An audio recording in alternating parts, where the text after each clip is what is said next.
Assalamualaikum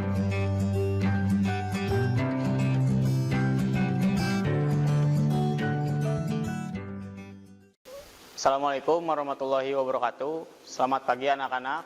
Berjumpa kembali dengan Bapak. Untuk hari ini Bapak akan memberikan materi kelas 11 bab 4. Yang materi tersendiri adalah materi tentang nasihat ya.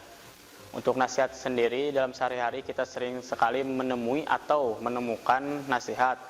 Contoh lain adalah ketika guru menasihati muridnya ataupun orang tua menasihati anaknya. Nasihat saling mengingatkan dalam hal kebaikan adalah kewajiban sama muslim. Dalam Islam, mengingatkan orang lain secara lisan semacam itu biasa disebut dengan nasihat, wasiat, tausiah, mauziah, dan tazkirah atau peringatan. Semua kegiatan itu adalah bagian dari dakwah, yaitu dakwah bilisan secara lisan karena hanya berupa ceramah, sedangkan dakwah bukan hanya melalui lisan. Makna dari nasihat adalah menyuruh kebajikan dan melarang kemungkaran, yaitu nasihat itu adalah untuk menyuruh kita dalam kebaikan saja.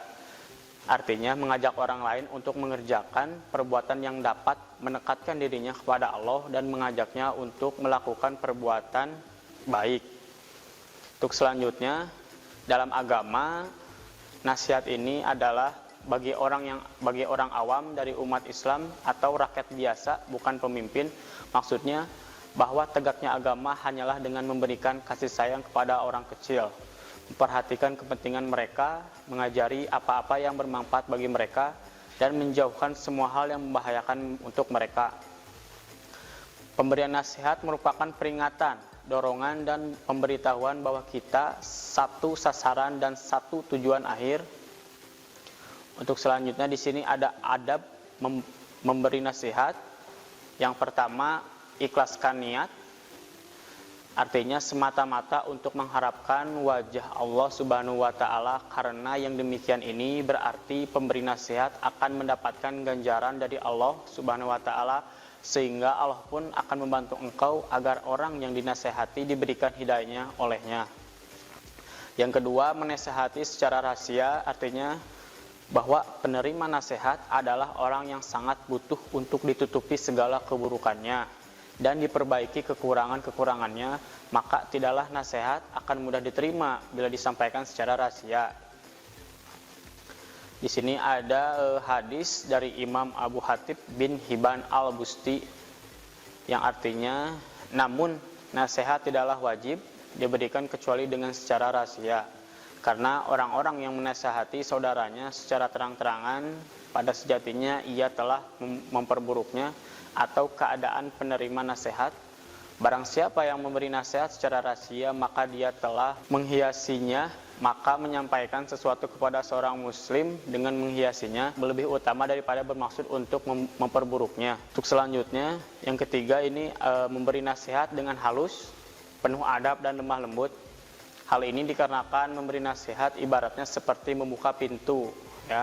Artinya sedangkan sebuah pintu tidak akan bisa dibuka kecuali dengan kunci yang pas dan tepat.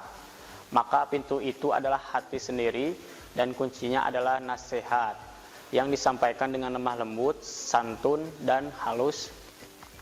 Ini sesuai sabda Nabi Muhammad SAW yang artinya, sesungguhnya kelemah lembutan tidaklah berada dalam sesuatu kecuali menghiasinya, dan tidaklah terpisah dari sesuatu kecuali ia perburuk. Hadis riwayat Muslim. Yang keempat, tidak memaksa. Orang yang menasihati tidaklah berhak sama sekali untuk menerima nasihatnya, karena pemberi nasihat adalah seseorang yang membimbing menuju kebaikan, sehingga hak pemberi nasihat hanyalah menyampaikan dan memberi arahan saja. Yang kelima, memilih waktu yang tepat untuk memberi nasihat. Ibnu Mas'ud radhiyallahu anhu berkata, hati itu memiliki rasa suka dan keterbukaan, hati juga memiliki kemalasan dan penolakan. Ketika ia suka dan menerima, dan tinggalkanlah ia ketika ia malas.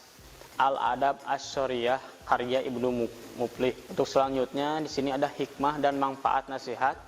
Yang pertama, nasihat dari orang lain merupakan kontrol sosial pada saat kita terlena dan tidak mampu melakukan introspeksi atau muhasabah.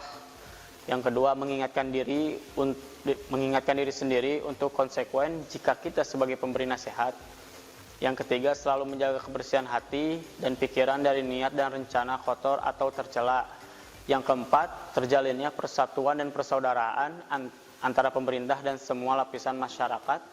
Yang kelima, terjaganya lingkungan dari kemaksiatan dan penyakit sosial. Yang keenam, terciptanya keadilan, keamanan, ketentraman, dan perdamaian dalam masyarakat. Yang terakhir, mendapat balasan kebaikan dari Allah Subhanahu wa Ta'ala di dunia dan akhirat. Untuk materi menasehati dalam Islam ini cukupkan sekian. Mudah-mudahan bermanfaat bagi kita semua. Wassalamualaikum warahmatullahi wabarakatuh. Kunjungi sosial media lainnya seperti website kami di pkbmalfatah.com, Facebook PKB Malfatah Mananjaya, Instagram PKB Malfatah _official. Dan terima kasih telah klik video ini.